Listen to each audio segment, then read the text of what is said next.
Nosotros somos Faustino, Martín y Valentina y vamos a presentar este video en el cual vamos a hablar principalmente del reino animal y dentro de él de muchas de las divisiones que hemos visto a lo largo del año. En la clasificación científica de los seres vivos, los animales constituyen un reino que reúne un amplio grupo de organismos que son eucariotas, heterótrofos, pluricelulares y tisulares, exceptuando a los poríferos. Se caracterizan por su amplia capacidad de movimiento, por no tener cloroplastos ni pared celular y por su desarrollo embrionario, que atraviesa una fase de blástula y determina un plan corporal fijo, aunque muchas especies pueden sufrir una metamorfosis posterior como son los artrópodos. Bueno, el primer filo va a ser el porífera, aunque también son comúnmente llamados esponjas. Estos habitan en la Tierra hace millones de años y son los animales más sencillos de todo el mundo, ya que no poseen ni tejidos ni órganos. Estos viven principalmente en agua salada, aunque también hay algunos de agua dulce. Su cuerpo está lleno de poros y no tiene columna vertebral, pero sí lo que tiene es un esqueleto interno. No tienen movimiento en el estado adulto y su simetría es en general radial, aunque algunos también pueden no tener ningún tipo de simetría. Y por último, presentan la capacidad de regeneración, o sea, pueden reparar sus heridas y formar de nuevo las partes perdidas de su cuerpo. Ahora voy a explicar un poco de los nidarios, comenzando porque son animales diblásticos relativamente simples y viven exclusivamente en ambientes acuáticos marinos.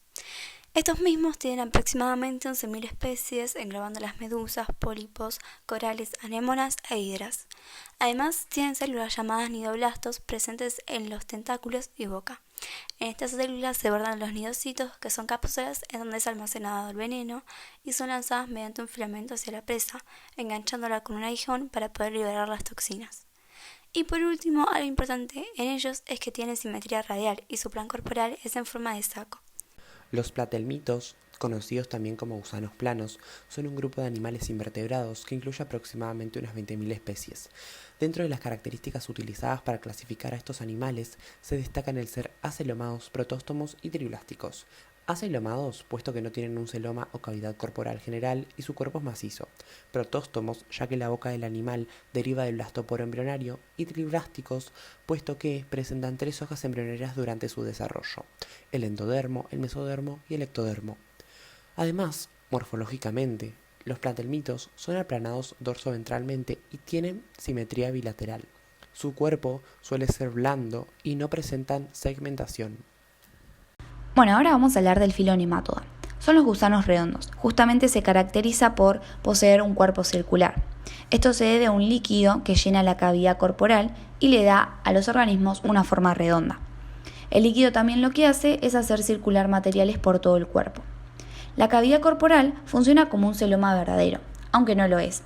También esta cavidad contiene órganos sexuales masculinos o femeninos. Estos organismos tienen un sistema digestivo completo, es decir, boca y ano. Su reproducción es sexual con fecundación interna. Cabe aclarar que la mayoría de los nemátodos no son hermafroditas. Los machos y las hembras son individuos completamente separados. Y por último, lo que podemos decir es que pueden ser parásitos o de vida libre. El siguiente filo que vamos a ver es el anélida, es decir, el de los anélidos.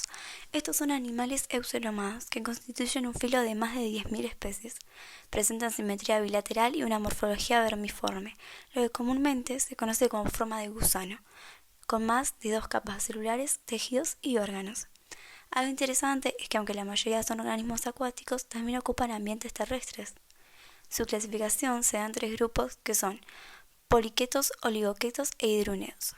Por último, es importante decir que se puede reproducir de manera sexual tanto como de manera sexual. El filo molusca, comprendido por los moluscos, conforma uno de los más grandes filos del reino animal, siendo solamente superados por el filo artrópoda. Estos animales se caracterizan por ser triblásticos, celomados, protostomados y contar con, al menos inicialmente, simetría bilateral. Este grupo tiene representantes tanto acuáticos como terrestres. En general, los moluscos presentan un cuerpo dividido en 3 zonas: cabeza, masa visceral y pie muscular. En la cabeza, también conocida como región cefálica, se encuentra la boca, los órganos especializados como la rádula, los órganos fotosensibles y en algunos casos los tentáculos. La masa visceral se encuentra en una cavidad formada por el manto, y el pie muscular permite el movimiento del molusco y mantiene el equilibrio a través de un par de sensores denominados estatocistos. Luego tenemos a los artrópodos. Estos son animales invertebrados, tienen simetría bilateral y son triblásticos. Su cuerpo está dividido en cabeza, tórax y abdomen. También presentan segmentos articulados, apéndices y un exoesqueleto. Este último lo ayuda a adaptarse a los diferentes hábitats. Los artrópodos son animales que se clasifican en 4 grupos dependiendo del número de patas que tengan.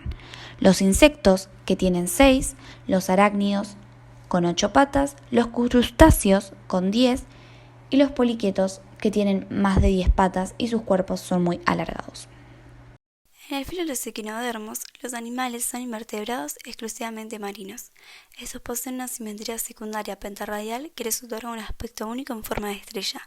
Además, son de los pocos grupos de animales que pueden vivir tanto en las profundidades marinas como en zonas poco profundas. Algo sorprendente es que poseen una gran capacidad para la regeneración de sus tejidos, órganos y extremidades. Como nombramos en anteriores, su reproducción puede ser tanto sexual como asexual.